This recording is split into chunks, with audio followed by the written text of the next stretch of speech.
घरात झाडू लावताना झाडूचा अपमान केला आहेस. आता तुला पाप लागणार आहे.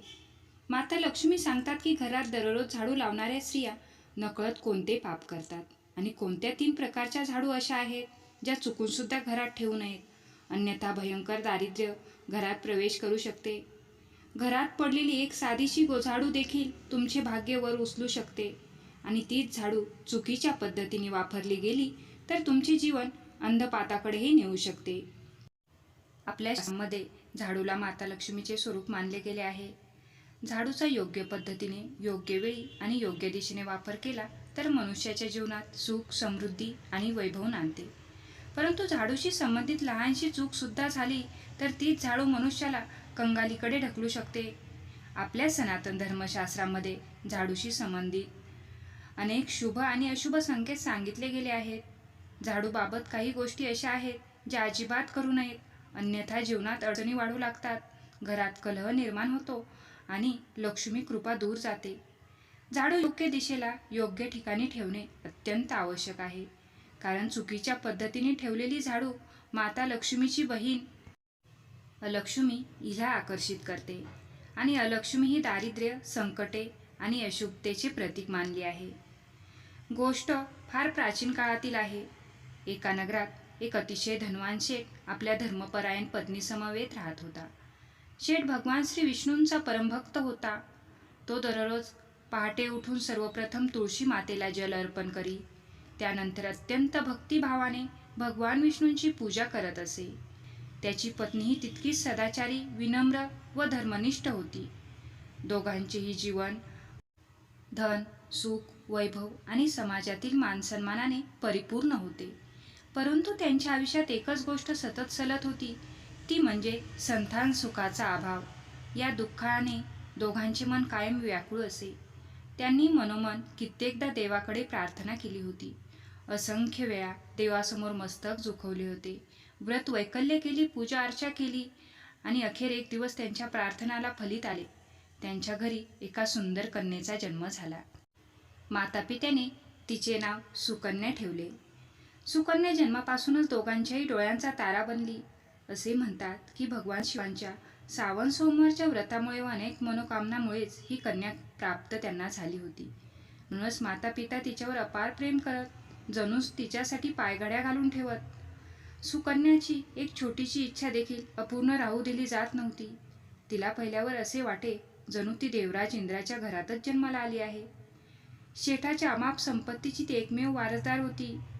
काळ हळूहळू पुढे सरकत गेला आणि सुकन्या शुक्ल पक्षातील चंद्रासारखी निर्मळ व सुंदर होत मोठी होऊ लागली. मात्र आईवडिलांचे अतीव प्रेम, लाड आणि कुठलीही बंधने नसलेले संगोपन यामुळे तिचा स्वभाव हळूहळू बिघडत गेला.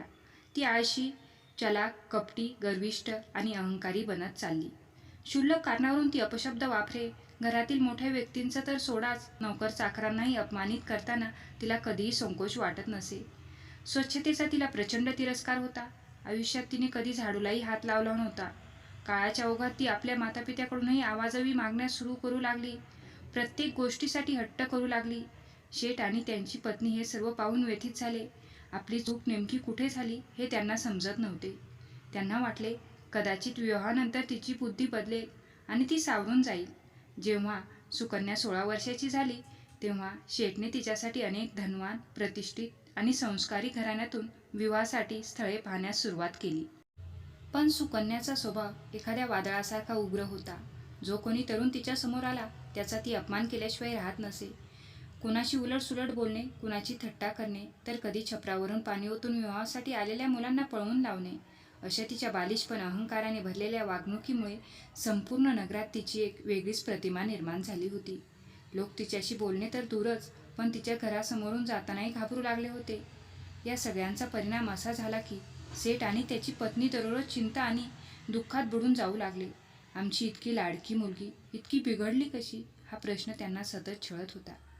अशाच्या जड वातावरणात एक असा योग आला ज्याने संपूर्ण कुटुंबाचे आयुष्यच वेगळ्या दिशेने वळवले. एके दिवशी सुकन्या आपल्या सख्यांसमवेत वनात फिरायला गेली होती. तेव्हा अचानक तिची नजर वनात राहणाऱ्या एका अत्यंत गरीब ब्राह्मण तरुणावर पडली. त्या तरुणाचे नाव होते सुमेध. नावाप्रमाणेच त्याचा स्वभाव अतिशय शांत, संयमी आणि नम्र होता. तो बुद्धिमान होता, सर्व शास्त्रात निपुण होता आणि भगवान विष्णूंचा अनन्य भक्त होता. दररोज पहाटे स्नान करून तुळशी मातेला जल अर्पण करी, त्यानंतर गावातील शिवमंदिरात जाऊन पूर्ण भक्तिभावाने पूजा करत असे. साधे जीवन, सरळ मार्ग आणि अंतःकरणातील असीम श्रद्धा हा त्याचा आधार होता. त्या क्षणी कन्या आपल्या सख्यांसह वनात फेरफटका मारत होती, तेव्हा तिची नजर अचानक सुमेधवर स्थिरावली. पहिल्यांदाच तिला एखाद्या तरुण इतका साधा असूनही इतका आकर्षक वाटला. त्याचा शांत चेहरा, सुसंस्कृत वर्तन आणि निर्मळ व्यक्तिमत्व पाहून सुकन्याच्या मनात काहीतरी वेगळेच हलले, जे तिलाही स्वतःला नीट समजले नाही. पाहता पाहता ती त्याच्या रूपावर आणि स्वभावावर मनापासून मोहित झाली. आता काय उरले होते? घरी परतताच सुकन्याने क्षणाचाही विलंब न करता आपल्या वडिलांना सांगितले, पिताजी, आपण माझ्यासाठी अनेक धनवान आणि प्रतिष्ठित वर पाहिलेत, पण माझा विवाह अत्यंत त्या ब्राह्मण तरुणाशीच होईल, ज्याला मी आज वनात पाहिले, जो ब्राह्मणांसोबत पूजेसाठी जात होता. तिचे बोलणे ऐकून शेठ आणि त्याची पत्नी दोघेही स्तब्ध झाले. मुलीच्या निवडीवर त्यांना आश्चर्य वाटले आणि काळजी, पण तिच्या आनंदापुढे त्यांनी मन शांत केले. दुसऱ्या दिवशी सकाळी शेठ त्याची कन्या त्या तरुणाला भेटण्यासाठी वनातील त्याच्या कुटीत पोहोचले. कुटीची अत्यंत दारिद्र्यपूर्ण अवस्था पाहून शेठाचे मन आतून थारावले. तरीही मुलीची इच्छा आठवून त्यांनी आधी त्या तरुणाला समजावून घेण्याचा निर्णय घेतला. ते त्याच्याजवळ गेले आणि नम्रपणे म्हणाले, हे विप्रवर, कृपया आपला संपूर्ण परिचय द्यावा. तेव्हा सुमेधने साध्या हास्यासह उत्तर दिले, या आपले स्वागत आहे. माझे नाव सुमेध आहे. मी एक गरीब ब्राह्मण आहे. माझ्या घरी वृद्ध माता पिता आहेत. मंदिरात पूजा सेवा करून माझा उदरनिर्वाह करतो. सांगा, मी आपली कोणती सेवा करू? शेठ हळुवारपणे म्हणाले, हे विप्रवर, ही माझी कन्या सुकन्या आहे. ती मनोमन आपल्यावर प्रेम करते आणि आपल्याशी विवाह करू इच्छिते. हे ऐकून सुमेध आश्चर्यचकित झाला. गंभीर स्वरात तो म्हणाला, हे श्रेष्ठजन, मला क्षमा करा. मी आपल्या आणि आपल्या कन्येचा योग्य नाही. आपल्यासमोर माझी स्थिती अत्यंत तुच्छ आहे. कुठे आपण आमचा उपवास तर करत नाहीत ना? मी गरीब आहे, माझ्याकडे धन नाही. आज जी सुख सुविधा आपली कन्या उपभोगते त्या मी तिला देऊ शकणार नाही. तेव्हा सेठांनी सुमेधला प्रेमाने समजावले आणि म्हणाले, बाळा, चिंता करू नकोस. तुला आणि माझ्या मुलीला मी इतकी संपत्ती देईन की तुम्ही दोघेही सुखाने आपले जीवन जगू शकाल. तुम्हाला कोणतेही कष्ट भोगावे लागणार नाही. शेठाचे आश्वासन आणि त्याचा सरळ मृदू स्वभाव पाहून सुमेधने अखेर त्यांचे म्हणणे मान्य केले. योग्य मुहूर्त सुमेध आणि सुकन्या यांचा विवाह मोठ्या थाटामाटात विधीपूर्वक संपन्न झाला. विवाहाच्या दिवशी सर्व धार्मिक विधी पूर्ण झाल्यानंतर सुकन्याच्या आईने तिला एक झाडू देत सांगितले, बाळा, हा झाडू जपून ठेव. विवाहाच्या वेळी गृहोपयोगी वस्तूंमध्ये झाडू देणे शास्त्रानुसार अत्यंत शुभ मानले जाते. यामुळे घरात नेहमी माता लक्ष्मीचा वास राहतो. हे समृद्धी आणि सौभाग्याचे प्रतीक आहे.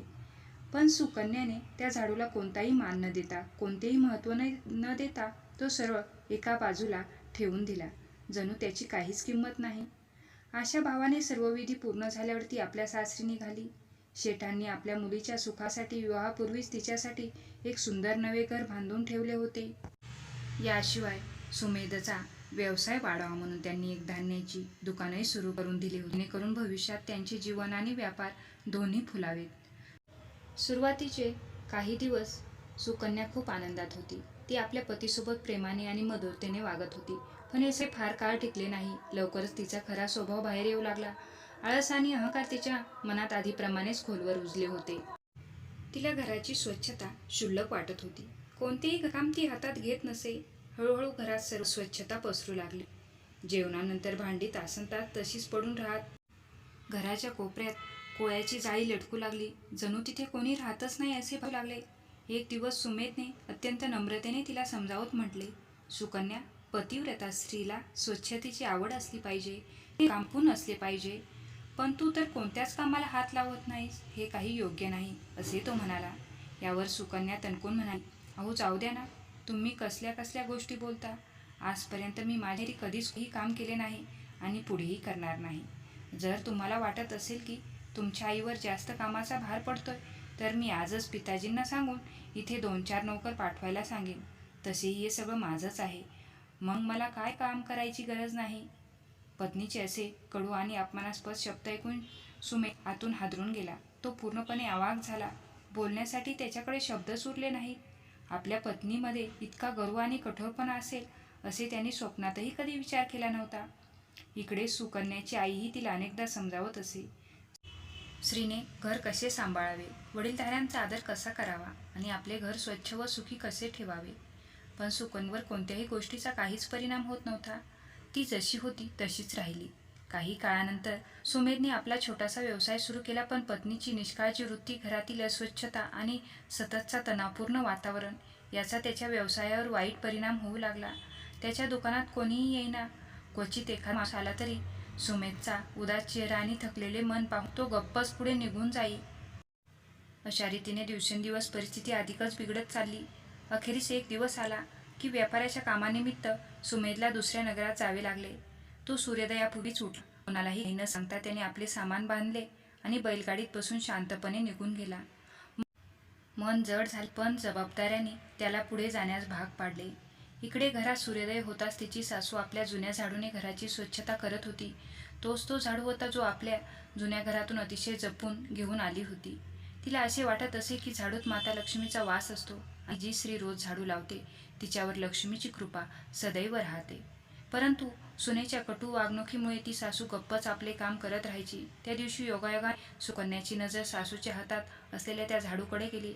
अचानक तिला आठवले की लग्नाच्या वेळी तिच्या आईने शुभचिन्ह म्हणून तिलाही एक झाडू दिला होता. तिने ताबडतोब तो झाडू शोधून काढला आणि सासूच्या हातात देत उपरोतपणे आवाजात म्हणाली, "अरे, तुम्ही तर जणू गरिबीतच राहण्याची शपथ घेतली आहे. माझ्या वडिलांनी इतका मोठा राजवाड्यासारखा घर दिला आहे आणि तुम्ही मात्र हा फाटका जुना झाडू घेऊन फिरत राहता. चला आता यापुढे हाच नवा झाडू वापरा आणि हो, तो जुना झाडू मला पुन्हा या घरात दिसता कामा नये." बिचारी सासू आधीच आपल्या सुनेच्या स्वभावाची परिचित होती. तिने काहीही उत्तर दिले नाही. शांतपणे झाडू घेतला आणि आपल्या कामाला लागली. दुसऱ्या दिवशी सुकन्याच्या काही मैत्रिणी तिच्या घरी आल्या होत्या. सर्वजणी मिळून हसत खिदळत गप्पा मारत बसल्या होत्या. त्याच वेळेस तिची सासू झाडू लावत तेथून जात होती. सुकन्याची नजर जशी त्या जुन्या झाडूकडे गेली तिचा राग अनावर झाला. ती संतापाने उभी राहिली. सासूच्या हातातून झाडू हिसकावून तिने घेतला आणि घराबाहेर फेकून दिला आणि ओरडत म्हणाली, "अगं म्हातारी, मी तुला स्पष्ट सांगितले होते ना की हा जुना झाडू घरात ठेवायचा नाही म्हणून. माझ्या मैत्रिणींसमोर माझी अब्रू का काढतेस? माझ्या वडिलांनी तुला राहायला घर दिले म्हणून काय झाले? माझ्या शब्दांची तुला काहीच किंमत नाही का? जर तुम्हाला या घरात माझ्याच नुसार राहावे लागेल, नाहीतर या घरात राहण्याचा तुम्हाला." तोंडून असे कठोर आणि अपमानास्पद शब्द ऐकताच त्या बिचाऱ्या सासूच्या पायाखालची जमीनच जणू सरकली. ती काहीच बोलू शकली नाही. आपल्या अंगावरील कपडे आणि थोडेफार सामान गोळा करून ती आपल्या पतीसह जुन्या घराकडे निघून गेली. त्यांच्या मनात खोलवर वेदना झाल्या होत्या. सुनेचे असे वर्तन त्यांना अजिबात सहन झाले नव्हते. दुसऱ्या दिवशी संध्याकाळी घरात आलेल्या पाहुण्यांसाठी सुकन्याने जेवण तयार केले. सर्वांना वाढले आणि सगळ्यांनी हसत खेळत जेवणही केले. पण जेव्हा स्वतः सुकन्याच्या जेवणाची वेळ आली तोपर्यंत सगळे अन्न संपले होते. आयुष्यात पहिल्यांदाच तिला उपाशी झोपावे लागले. हा तिच्यासाठी आश्चर्याचा आणि अपमानाचाही प्रसंग होता. पुढच्या सकाळी उठल्यावर घरात पसरलेली अस्वच्छता पाहून तिला मजबुरीने झाडू हातात घ्यावा लागला. तिने साफसफाई तर केली, पण काम पूर्ण होताच झाडू घराच्या कोपऱ्यात फेकून दिला आणि पायाने ढकलत कपाटाखाली सरकवला. तर कधी ती झाडू डोक्यावर ठेवत असे, तर कधी उभा करत असे, तर कधी दरवाजाच्या मधोमध तसाच टाकून देत असे. अनेकदा ती संध्याकाळ झाल्यावर झाडू लावत असे आणि कचरा घराबाहेर फेकत असे. शास्त्रानुसार हे सर्व माता लक्ष्मीचा अपमान मानले जाते. असे वर्तन दुर्भाग्य आणि दारिद्र्याला आमंत्रण देणारे समजले जाते. पण सुकन्याला या गोष्टीचे काहीही ज्ञान नव्हते. ती याला केवळ एक साधे घरगुती काम समजत राहिली आणि नकळत मोठमोठ्या चुका करत गेली. यानंतर दुसऱ्या दिवशी सकाळी स्नान करून तिने पुन्हा भोजन तयार केले आणि आलेल्या पाहुण्यांना जेवू घातले. पण भोजन संपले आणि पुन्हा तिची थाळी रिकामीच राहिली. हे पाहून ती पूर्णपणे गोंधळून गेली. मनात विचार करू लागली, मी आज रात्रीच्या जेवणासाठी कितीतरी पटीने जास्त अन्न बनवले होते, तरी सुद्धा माझ्यासाठी एकही कण असा उरला नाही.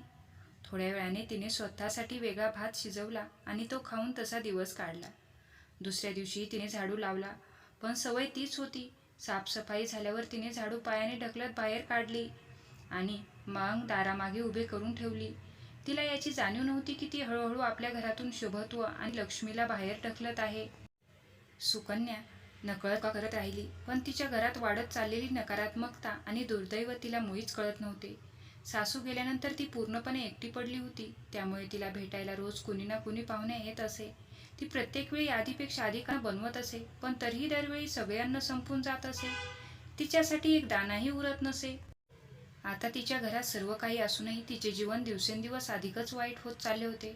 बाहेरून ती महालातील राणीसारखी दिसत होती, पण अन्नाची कमतरता आणि सततच्या दुर्दैवामुळे ती हळूहळू सुकून काटक बनत चालली होती. अशा प्रकारे काही दिवस निघून गेले. एक दिवशी सुमेध घरी परतला. घरात पाऊल टाकताच त्याला आपले आईवडील कुठेच दिसले नाही. तो घाबरून गेला आणि ताबडतोब म्हणाला, अरे भाग्यवान, माझे आईवडील कुठे आहेत?